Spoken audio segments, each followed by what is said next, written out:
So guys, a few more thoughts on the C-store gas station business, the conversation that I was having with you guys. A few more notes. One of the reasons I chose to be in this business was it was sort of a recession-proof business. That whether the market was up, the economy was up, down, flat, people needed to have fuel for their cars, and when they were on the go, they wanted their drinks, their snacks, their refreshments, and so yeah. I mean, we could argue that we're moving into electric car category just in a short few years. That's where we're gonna end up being. But even then, anyhow, that's a separate conversation. But it's I found that it was a recession-proof type of a business. And what I've learned that if you made it a one-stop shop where you could have many or several other businesses under one roof, your cost doesn't go up much, and your returns are amplified. Where I started off with a C-store gas station, and location is very, very important, guys, critical. Where same stuff, you could say at other locations, it seemed like a dumb move what I did with this competitor across the street. At other locations it didn't work, but at this particular location, it seemed like a genius idea, because the impression that I made to the impression that it created within this small community, that this is the place to be. And some years later, one of the compliments that the employee, one high school kid that I hired for this location, asked her in an interview, why do you wanna work here? She said, I go to school, I just want to make a few extra bucks, but this is the place to be in this small town. I said, well, what do you mean? She said, well, I've learned that if you want to be seen, this is the place you come to. Anyways, I got a kick out of that. Silly comment from a young kid, but so this particular business, I've told you, and I'll add a few more thoughts why I wanted to be out of it.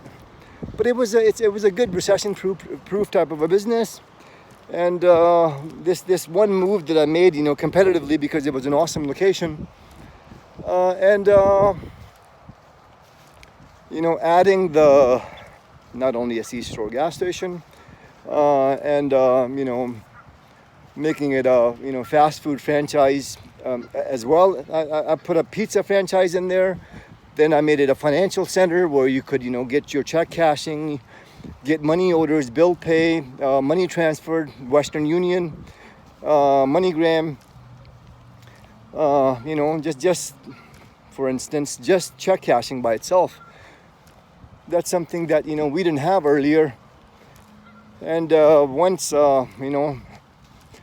just a few short months, 6 months after I started, I was sitting down Thursday and Friday nights, close to 100K in my bag, doing check cashing, making a couple of percent as a fee for doing so. So just monthly income just from this one check cashing was $5,000-6,000 $1,000 per month. Well, that was nice. Whereas I could have continued to purchase at the pace that I was at, a couple of stores a year. I could have built the team. Two people could look at the same thing, same opportunity or problem, have two different views, and two different courses of action. Whereas me, I took it, I saw the challenges.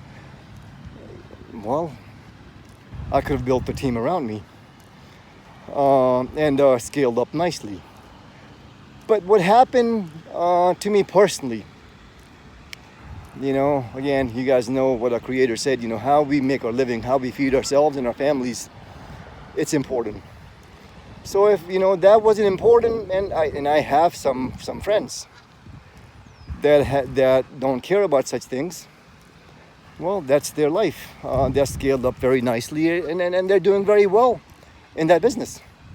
But for me, when I got hit by a drunk driver who was on their third DUI, and I didn't want to meet my maker while I was in that type of a business. It had, I probably had over 200 items, merchandise that I was selling. But one of those items was, it had lottery in there as well. That's something else I felt comfortable about. So I chose to not be in that.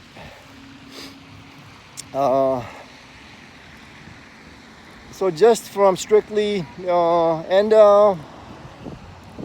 it's a very active business. You have to be, you have to be really hands-on to control it.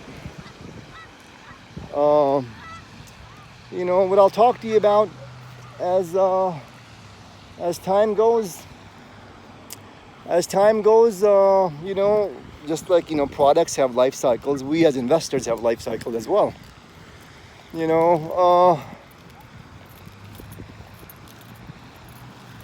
Early on, with this, for instance, just for this location, I'd come in 5, 6 o'clock in the morning, and I'll be in there until 10, 11 o'clock at night.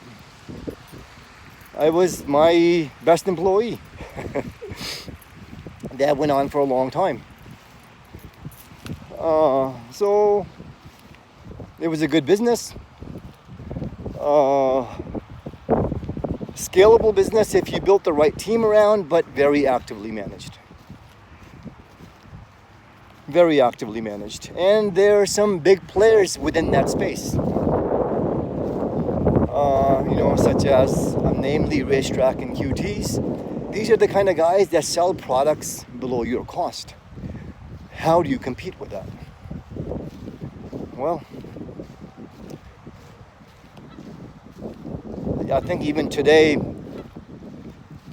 you could even get past that hurdle.